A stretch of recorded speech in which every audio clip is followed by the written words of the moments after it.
안녕하세요. 지구별 인문학 여행자 지구인입니다.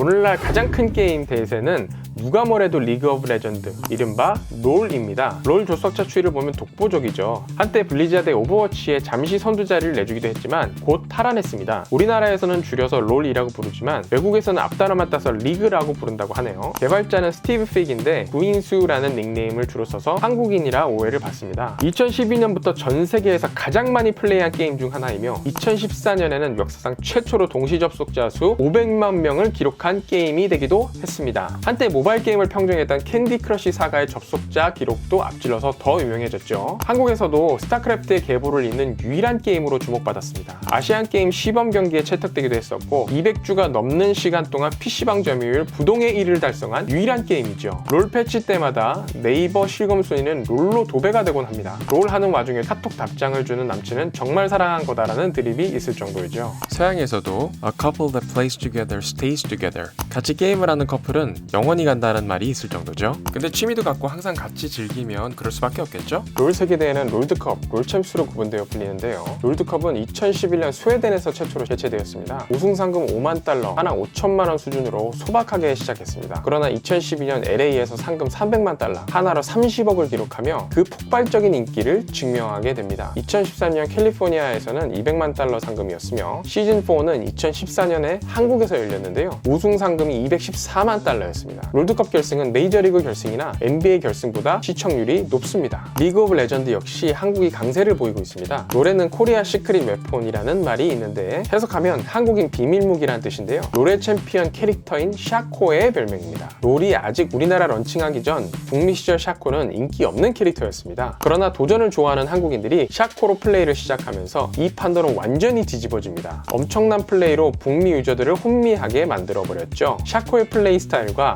아이템 빌드가 한국인에 의해서 정리가 되는 등 샤코로 각종 OP 챔피언들을 쓸어버리고 다녔습니다. 이 때문에 한국 시간으로 저녁 시간쯤 되면 해외 유저들이 샤코를 밴시켜버리는 일까지 생길 정도였죠. 이러다 보니 샤코는 해외 유저로부터 코리안 시크릿 웨펀이란 별명을 갖게 된 것입니다. 롤의 한국 서비스 1주년 기념으로 라이엇 게임즈는 한국형 신스킷을 출시하는데 바로 신바람탈 샤코입니다. 샤코가 가면 쓴 광대라는 설정과 한국인의 샤코 사랑을 반영하여 새로운 스킨을 만든 것입니다. 한국에서도 메이플 스토리나 카트라이더, 크레이지 아케이드, 리니지, 그리고 오늘날 배틀그라운드에 이르기까지 대박 게임이 줄기차게 나왔습니다. 리니지는 NC소프트가 게임으로 돈을 주체할 수 없어서 야구단을 사게 만들어준 게임이죠. 넥슨의 바람의 나라, 포트리스 등과 함께 1세대 온라인 게임입니다. 참고로 바람의 나라는 국내 최초의 MMORPG 게임입니다. MMORPG는 울티마 온라인을 제작한 리차드 게리엇이 만든 장르용어로 ORPG가 온라인 롤플레잉 게임, MM은 Massively 멀티플레이어로 수백 혹은 수천 명처럼 많은 사람이 하나의 세계관에서 각자의 게임을 하는 형태를 말합니다. 기존의 네트워크망에서는 수천 수백 명, 오늘날 리니지처럼 대규모로 한 번에 접속하면 트래픽을 감당할 수가 없으니 이를 온라인으로 해결하는 돌파구를 찾아낸 것이죠. 우리나라는 마침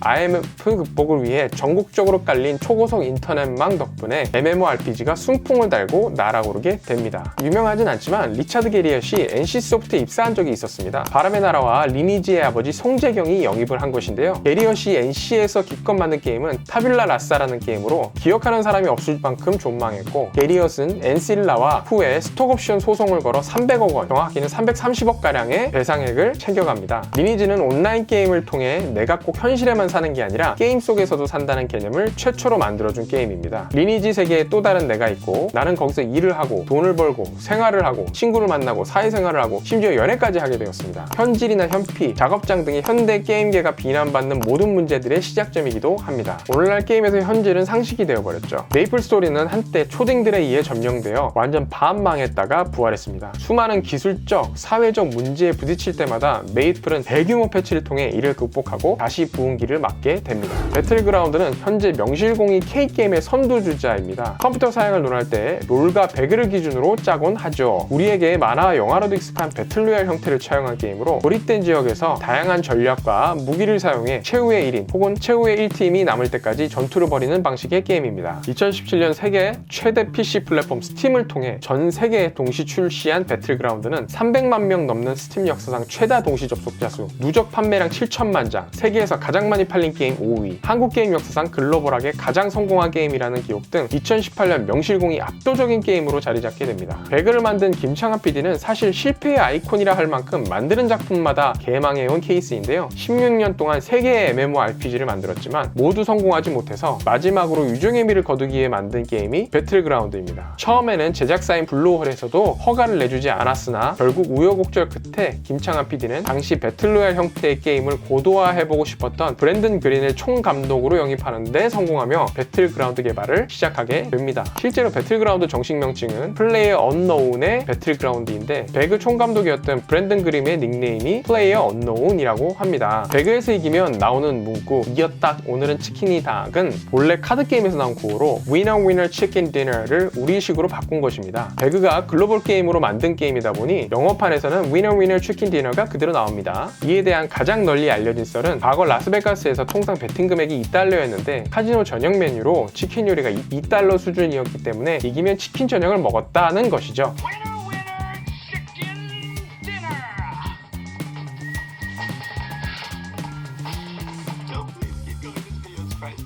누군가가 그렇게 캐치프레이즈를 외쳤겠죠. 대중문화에서 이를 쉽게 접할 수 있는 것은 영화 21이 있습니다. 한때 베두나와 결혼 얘기도 오갔던 짐 스터게스가 주연한 영화입니다. 반대로 일본판에서는 이겼다, 오늘 저녁은 돈가스다 라고 나옵니다. 돈가스의 가츠란 말이 일본어로 승리라는 뜻의 가츠이와 발음이 매우 비슷하기 때문인데요. 실제로 일본 수험생 도시락 1위가 바로 돈가스 도시락입니다. 우리나라로 치면 호박여신 셈이죠. 일본은 제국주의 시절부터 돈가스를 굉장히 사랑해 왔는데요. 이에 대해서는 음식인 문학을 따로 만들어 한번 다루어 보겠습니다. 다만 배그 일본판 승리 문구에는 작은 오류가 있는데요. 원래 톤카츠가 되어야 하는데 돈까츠라고 나와 있습니다. 그런데 이 잘못 포기된 것이 오히려 일본 유저들 사이에 관심을 끌어 유행하게 되었고 개발자 측에서도 이를 받아들여 수정하지 않기로 했다는 후문입니다. FPS 슈팅 게임은 조금 애매합니다만 이를 제외하고 한국에는 거의 모든 게임 분야에서 원탑을 찍고 있습니다. 스타크래프트 1 이후 이 한국인의 게임 명성은 단 한 번도 무너진 적이 없을 정도인데요. 이런 일화들을 몇 가지 이야기해볼까 합니다. 오늘날 게임계에서의 한국인의 위상은 대단해서 웬만한 게임 대회, 특히 스타의 경우는 한국 선수들끼리 토너먼트 결승 리그를 치르는 경우가 허다합니다. e스포츠의 인기는 예전만큼은 아닙니다만 한국은 여전히 게임 강국입니다. 스타크래프트 1 시절에 세계대회가 열리면 이미 4강, 8강부터 한국 선수끼리 붙게 되는 등 우리들만의 전치를 이뤄온 바 있는데요. 스타2에서도 이는 크게 달라지지 않았습니다. 대표적인 사건으로 WCS 북미 예선 해프닝이 있습니다. WCS는 블리자드에서 2012년부터 개최한 스타2 월드 챔피언십 대회입니다. WCS 북미 예선에서 피직스 리라는 미국 선수가 맵팩을 사용했는데 한국의 전정범 선수가 맵팩 선수를 2대0으로 가볍게 이겨버립니다. 그래서 맵팩으로 쳐들어오는 것을 뻔히 알면서도 막을 수 없었던 미국 선수를 동정하는 여론이 일기도 했죠. 스타2에서도 16강부터 거의 대부분이 한국 선수들이라 우리나라 리그를 치르는 듯한 분위기가 연출되곤 했습니다. 한국인은 스타크래프트 제4의 종족이라는 말이 나올 정도였죠. 워크래프트 3에서는 장지호 선수가 오른손을 다쳐 쓸 수 없게 되자 왼손으로 마우스 플레이를 해서 우승하기도 했습니다. 놀랍죠? 현재는 많은 프로게이머들이 아프리카 BJ나 유튜브 BJ로 활동하고 있습니다. 디아블로3는 개발자들이 깨기 힘들다고 호언장담을 했던 작품입니다. 그만큼 극강난이었던 것이죠. 그러나 한국인 플레이어가 발매된 지 6시간 만에 클리어하고 증거사진을 올리면서 전세계가 놀란 바 있습니다.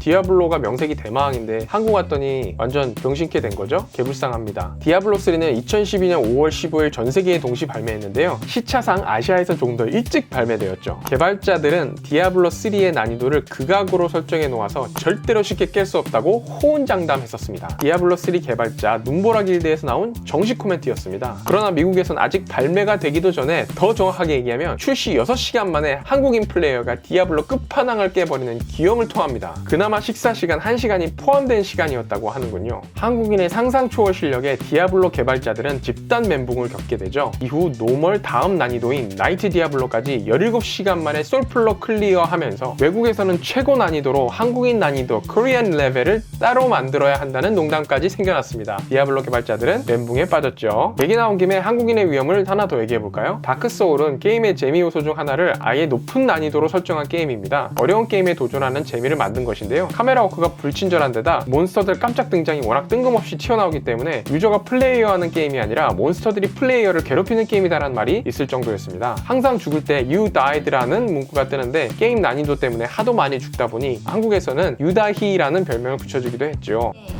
정신 차려, 나 유다희야.